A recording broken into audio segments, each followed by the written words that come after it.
श्री सद्गुरू वामनराव पै यांचे आपण विचार बघत आहोत. विचार पहिला. घरदाराचा त्याग करून ब्रह्मचिंतन करणाऱ्या संन्याशापेक्षा प्रपंचात राहून भगवत चिंतन करणारा गृहस्थाश्रमी सहपटीने श्रेष्ठ होईल. जो निसर्ग नियम पाळतो त्याच्याजवळ राम वास करतो. जो या नियमांना लाथाडतो त्याच्याजवळ यम वास करतो. आपण काय मानतो आणि काय मानत नाही याला काहीही महत्त्व नसून निसर्गाचा कायदा काय असतो व तो काय करतो याला महत्त्व आहे. खरा कर्मयोगी तोच जो कर्म अशा कौशल्याने करतो की त्या कर्माचे कर्तृत्व आणि भोगतृत्व स्वतःला शिवू देत नाही.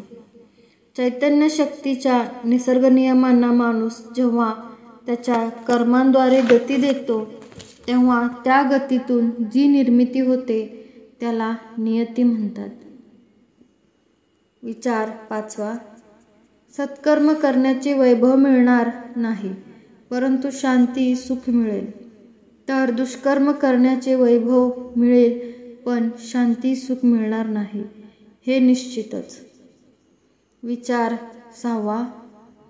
संचित प्रारब्ध व क्रियमाण ही आपल्याच कर्माची तीन तोंडे आहेत आणि म्हणूनच आपण जीवनात आपल्याला जे सुख किंवा दुःख मिळते त्याला जबाबदार देव किंवा दैव नसून अपवाद सोडता सर्वस्वी आपणच असतो. विचार सातवा. खर्चिक, कष्टिक व अहंकार वाढविणारी तीर्थयात्रा करण्यापेक्षा श्री सद्गुरूंचे ग्रंथ लोकांपर्यंत पोचवून त्यांना जीवनविद्येचे ज्ञान करणारी ग्रंथयात्रा सहस्त्रपटीने श्रेष्ठ होय. विचार आठवा. सुज्ञ माणसे प्रथम विचार करून जे काही करायचे ते करतात व स्थिर मनाने परिणामांना तोंड देतात. ह्याच्या उलट मूर्ख माणसे प्रथम कसलाही विचार न करता जे करतात ते परिणाम भोगायची वेळ आली की धाय मोकळून रडतात. विचार नववा.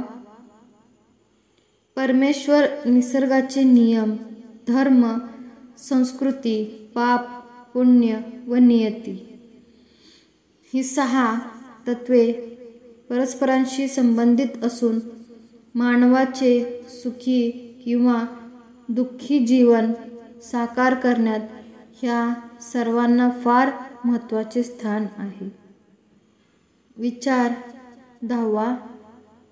गृहस्थ लक्ष्मीकडे लक्ष्मी या भावनेने पाहणे हा ऐश्वर्य लक्ष्मीला घरात स्थिर करण्याचा सोपा मार्ग.